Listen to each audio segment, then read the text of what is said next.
বিচার হওয়া উচিত শুধু এই কারণে যে এইরকম একজন মানসিক প্রতিবন্ধী সাইকো রোগীকে এত বছর ধরে এদেশের মানুষের কাঁধের উপর তারা বসিয়ে রেখেছিল। লক্ষ লক্ষ কোটি টাকা শেখ হাসিনা পাচার করেছে। একজন বিধবা নারীর এত টাকার কোনো দরকার নেই।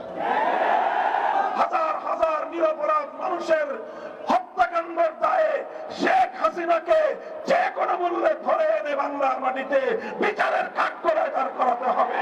মতবিরোধ থাকবে, মত পার্থক্য থাকবে, কিন্তু সেটা কখনোই যেন কোন নতুন স্বৈরাচার ফ্যাসিবাদকে অথবা পতিত স্বৈরাচারের জন্য বাংলাদেশে কোনো পথ উন্মুক্ত করে দিতে না পারে।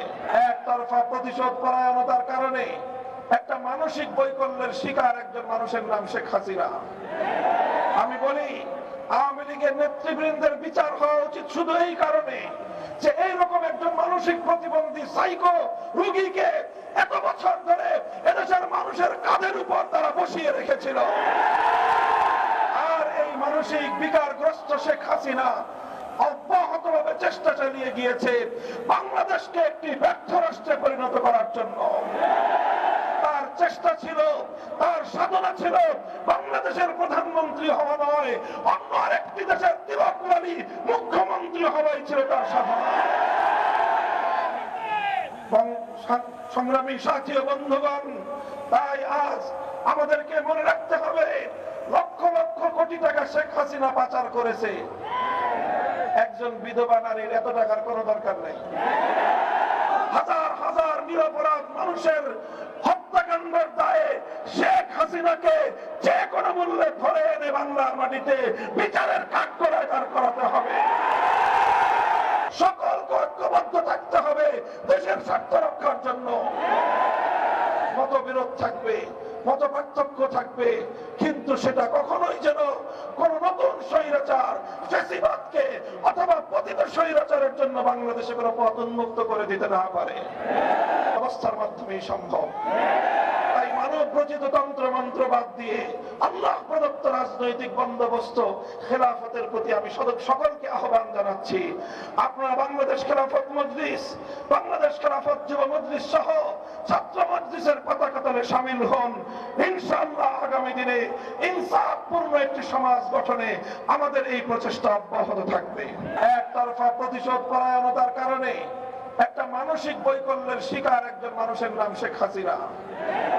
আমি বলি, আওয়ামী লীগের নেতৃবৃন্দের বিচার হওয়া উচিত শুধু এই কারণে যে এইরকম একজন মানসিক প্রতিবন্ধী সাইকো রোগীকে এত বছর ধরে এদেশের মানুষের কাঁধের উপর তারা বসিয়ে রেখেছিল।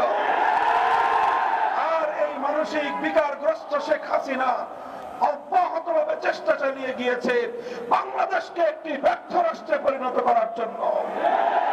তার চেষ্টা ছিল, তার সাধনা ছিল বাংলাদেশের প্রধানমন্ত্রী হওয়া নয়, অন্য আরেকটি দেশের তিলকমালী মুখ্যমন্ত্রী হওয়াই ছিল তার সাধনা। সংগ্রামী সাথী ও বন্ধুগণ, তাই আজ আমাদেরকে মনে রাখতে হবে, লক্ষ লক্ষ কোটি টাকা শেখ হাসিনা পাচার করেছে। একজন বিধবা নারীর এত টাকার কোনো দরকার নেই। হাজার হাজার নিরপরাধ মানুষের হত্যাকাণ্ডের দায়ে শেখ হাসিনাকে যে কোনো মূল্যে ধরে এনে বাংলার মাটিতে বিচারের কাঠগড়ায় দাঁড় করাতে হবে। সকলকে ঐক্যবদ্ধ থাকতে হবে দেশের স্বার্থ রক্ষার জন্য। মতবিরোধ থাকবে, মত পার্থক্য থাকবে, কিন্তু সেটা কখনোই যেন কোন নতুন স্বৈরাচার ফ্যাসিবাদকে অথবা পতিত স্বৈরাচারের জন্য বাংলাদেশে কোনো পথ উন্মুক্ত করে দিতে না পারে। অবস্থার মাধ্যমেই সম্ভব। তাই মানব রচিত তন্ত্র মন্ত্র বাদ দিয়ে আল্লাহ প্রদত্ত রাজনৈতিক বন্দোবস্ত খেলাফতের প্রতি আমি সকলকে আহ্বান জানাচ্ছি। আপনারা বাংলাদেশ খেলাফত মজলিস, বাংলাদেশ খেলাফত যুব মজলিস সহ ছাত্র মজলিসের পতাকা তলে শামিল হন। ইনশাআল্লাহ আগামী দিনে ইনসাফপূর্ণ একটি সমাজ গঠনে আমাদের এই প্রচেষ্টা অব্যাহত থাকবে।